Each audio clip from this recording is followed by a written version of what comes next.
ठाकुर जी कहते हैं उद्धव, जीवात्मा और परमात्मा, ध्यान से सुनिएगा, जीवात्मा और परमात्मा ये दोनों एक ही घोंसले के दो पक्षी, एक ही घोंसले के दो पक्षी हैं। कौन? जीवात्मा और परमात्मा। क्या होता है एक दिन?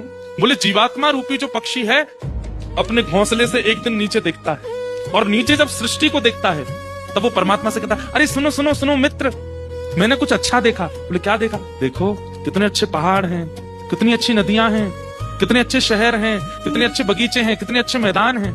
और फिर वो प्रकृति को दिखाते दिखाते जब प्रकृति का नाश करने वाले मानव की ओर जाता है, देखो ना ये कितना अच्छा आदमी है, इसके संबंध पत्नी से कितना प्रेम करता है, बच्चों से कितना प्रीति करता है, बुआ फूफा, ये सारे संबंध देखने के बाद में वो जीवात्मा रूपी पक्षी जो है मचलने लगता है। परमात्मा रूपी पक्षी उसके सिर पे हाथ धरता है, बोले दूर से ही अच्छा लग रहा है, भीतर से अच्छा नहीं है ये सब।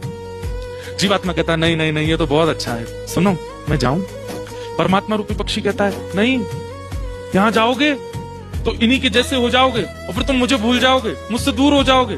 तब जीवात्मा कहता है तुमसे दूर कैसे चला जाऊंगा मैं, और तुम्हें कैसे भूल जाऊंगा, तुम तो मेरे साथी हो, मैं जाऊंगा थोड़ी देर घूम के फिर आ जाऊंगा। परमात्मा फिर कहते हैं नहीं, वहां मत जाओ, ये संसार दूर से देखने में सुंदर है, पकड़ लेगा तुमको, लौट के नहीं आ पाओगे मेरे पास, मैं आ जाऊंगा, मुझे मार्ग पता है और तुम मेरे अति प्रिय हो, तुम्हें मैं कभी नहीं भूल सकता। बार बार परमात्मा के मना करने पर भी उद्धव वो जीवात्मा जिद करता है। तो परमात्मा तो जानता है कि ये वापस लौट के नहीं आएगा, जाते जाते कह देता है बीच बीच में थोड़ा संदेशा भेजते रहना मेरे पास, मुझे तुम मत भूल जाए। परमात्मा बोले मेरी चिंता मत कर, मैं तुझे नहीं भूलूंगा, अपनी चिंता कर।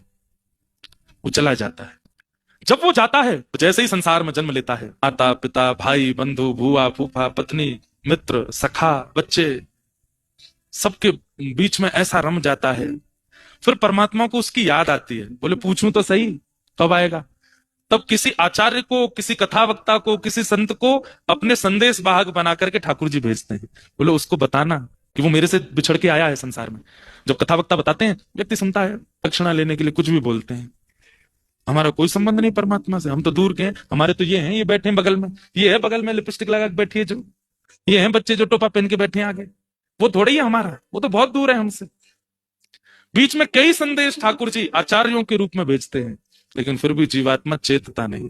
ठाकुर जी कहते हैं उद्धव उस समय मुझे इतनी पीड़ा होती है कि मेरी कथाएं सुनने के बाद भी, मेरे धाम में आने के बाद भी, मैं मेरे संदेश वाहक आचार्यों से सुनने के बाद भी वो दोबारा संसार में ही रहता है, मेरे पत्रों को और मेरे संदेशों को अनदेखा कर देता है। तब मुझे बहुत पीड़ा होती है। और फिर जब उसकी अधोगति होती है तब अधोगति के बाद मैं अपनी दृष्टि हटा लेता हूं, और दृष्टि हटाने के बाद फिर मेरी जितनी योगनियां हैं, मेरी जितनी शक्तियां हैं और मेरे नीचे जितना देवता मंडल है, ये सब उसके कर्मानुसार उसको फिर दुख देते हैं। फिर वो 84 लाख योनियों में भटकता है, कहां कहां क्या क्या करता है।